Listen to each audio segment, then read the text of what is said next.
It's all part of the holiday, watching cows go across the road. What? Got you on Zoom. Have you? Saw your lips moving. Oh.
Taking video.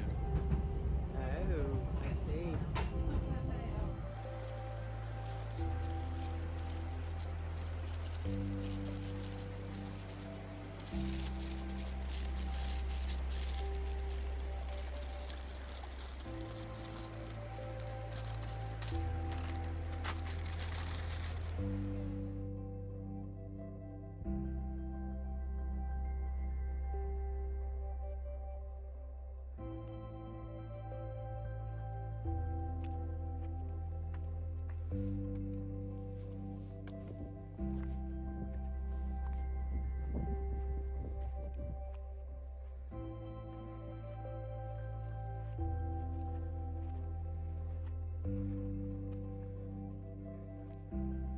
Hi everyone, this is the first opportunity I've had to take a video for you guys and gals. I'm in the middle of the Welsh countryside. Let me just give you a swing around, give you a better idea.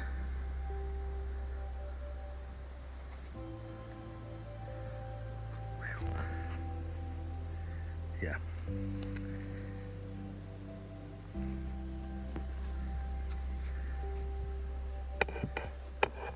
Okay, so try not to be too quick and try not to be too slow. Today's showing is going to be Thorpe Porter's Race for the Moon, and this is number 3, joined by my lovely wife. Come say hi. Hello. I think I've seen this one before in a later Thorpe Porter.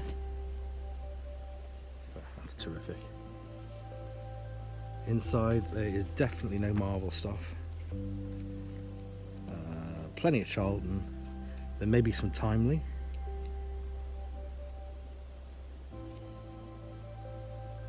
Look at that. Just a quick 2-page story there.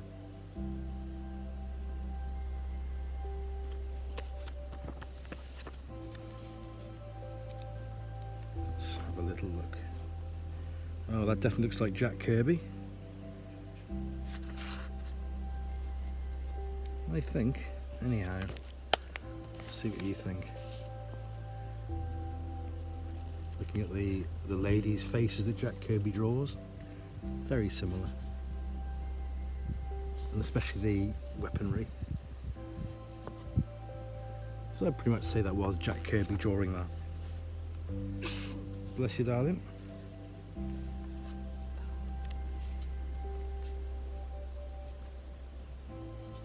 What was that? Okay.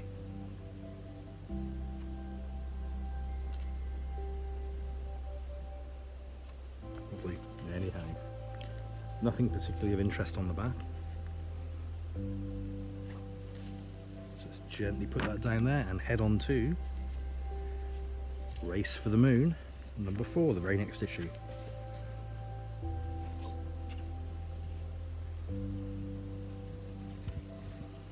As with Thorpe Porters, you generally get the Allen glass spine roll. Generally. Same sort of age and the same way they put these books together. Oh, they have Steve Ditko. Definitely drew that. You can just tell by the faces. Steve always used to draw his characters in a state of shock, I think. Everyone in the Steve Ditko story was in a state of shock.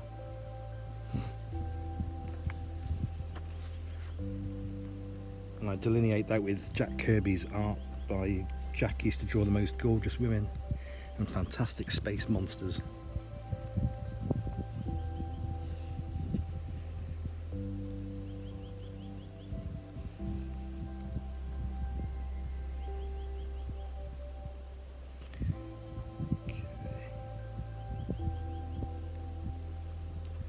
Just see what else is in here.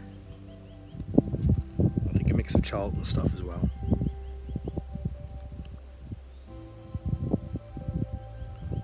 More fantastic Steve Ditko.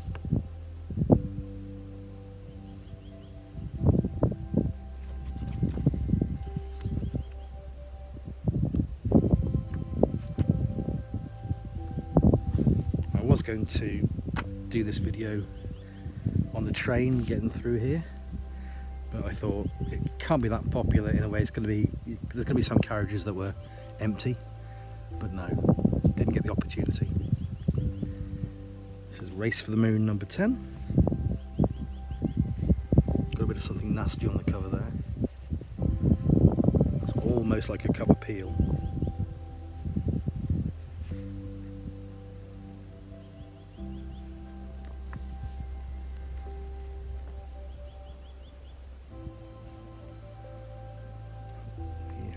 Look.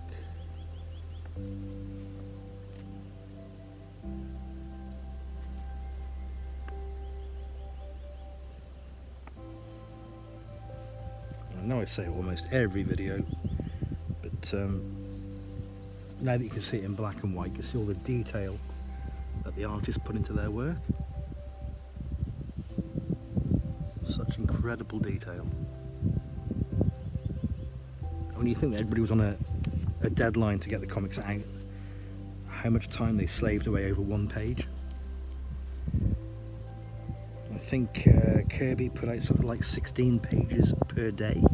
There was no other artist that could actually match him in output.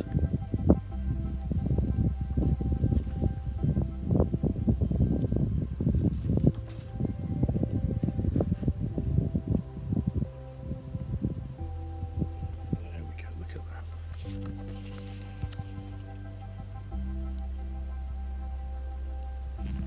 And I must tell you folks that next Saturday there may not be a video because we're going to be travelling. Actually, we're travelling back on the Friday, so I might be able to get something out for you Saturday. If not Saturday, possibly Sunday.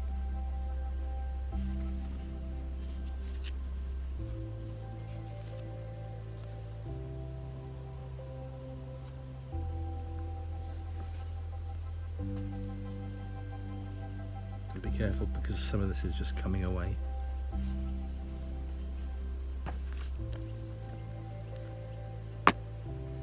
Moving on, we have Race for the Moon number 12.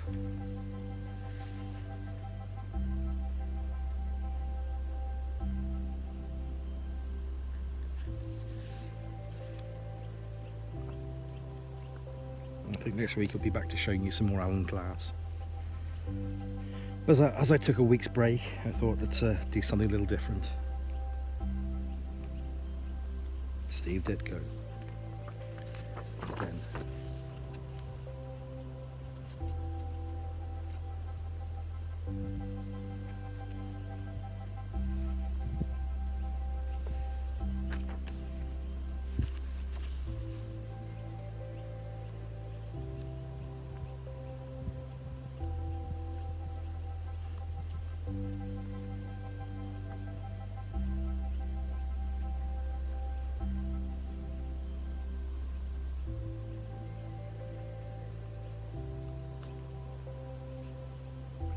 Ogden Whitney art.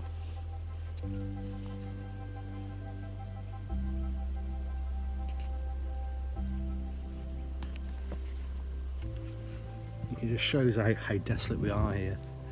There is literally nobody crossing paths. There's a village called Bethgelert which is just over there, probably only about a mile away, but now we're kind of cutting through to get back to where we parked the car.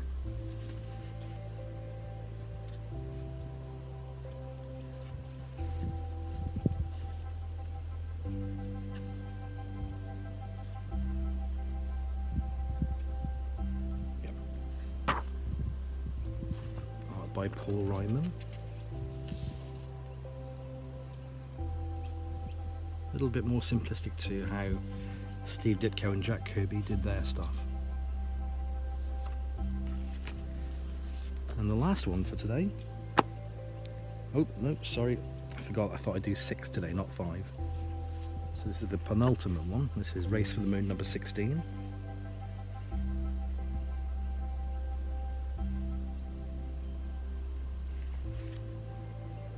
What have we got in here?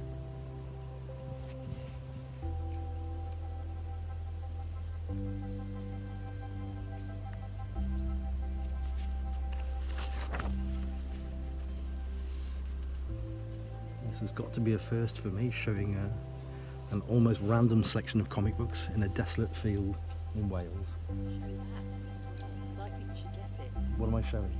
The Captain America stone figure, just show them that. Oh yeah, there's, yeah. Picture of it, look. But that's your front of your phone. Oh, hang on, wait a minute.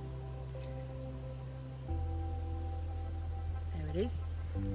I think you should Almost bought this. No, I'm not getting it because it's not complete.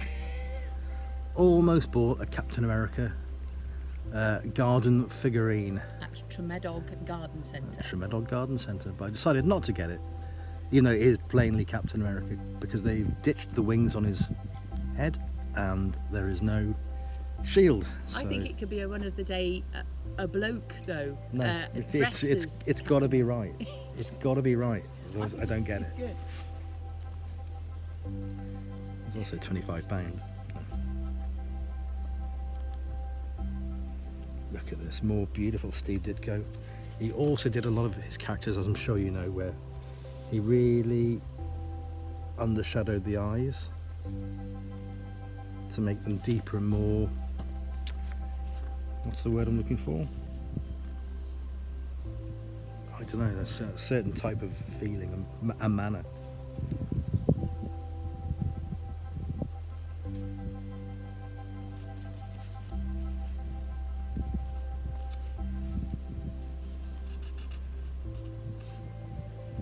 So there's a lot of stuff here which I'm pretty sure come from Charlton Comics. Steve would know far more about me than that. So my knowledge on Charlton is quite scant.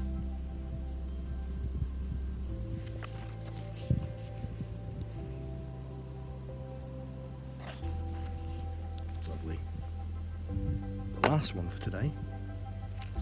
Race for the Moon, number 21, with a lovely 6D sale price stamp on it. So came out when things were 1 shilling. Probably didn't sell that much. They still had a few copies on the shelf in the store, so they marked it down to 6p, which is after decimal. This was probably done in around about 69, 70, just before everything became sort of 6p. So you got like a 6D stamp there. So it's after the initial pre-decimal. And just slightly post-decimal, with that being 6D.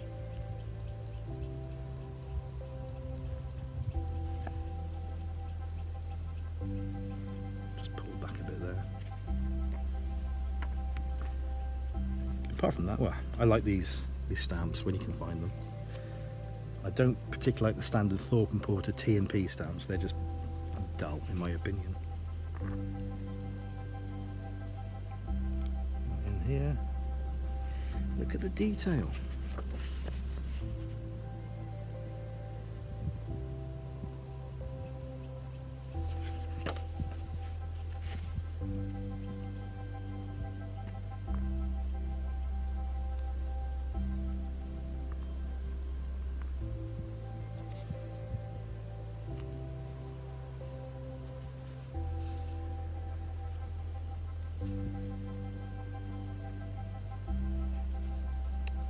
Strange case of Uncle Hoover.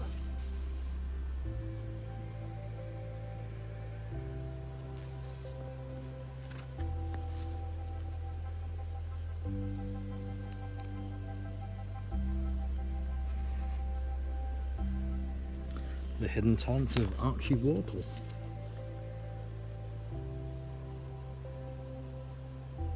There's just something about comics from this particular age that just slightly off kilter. The future mind of Roger Davis, you know, what is that all about? All I do know is it would have, the kids of that time, the 6 to 8 year olds, would have been absolutely warped by reading the titles alone. Kids like me, that is.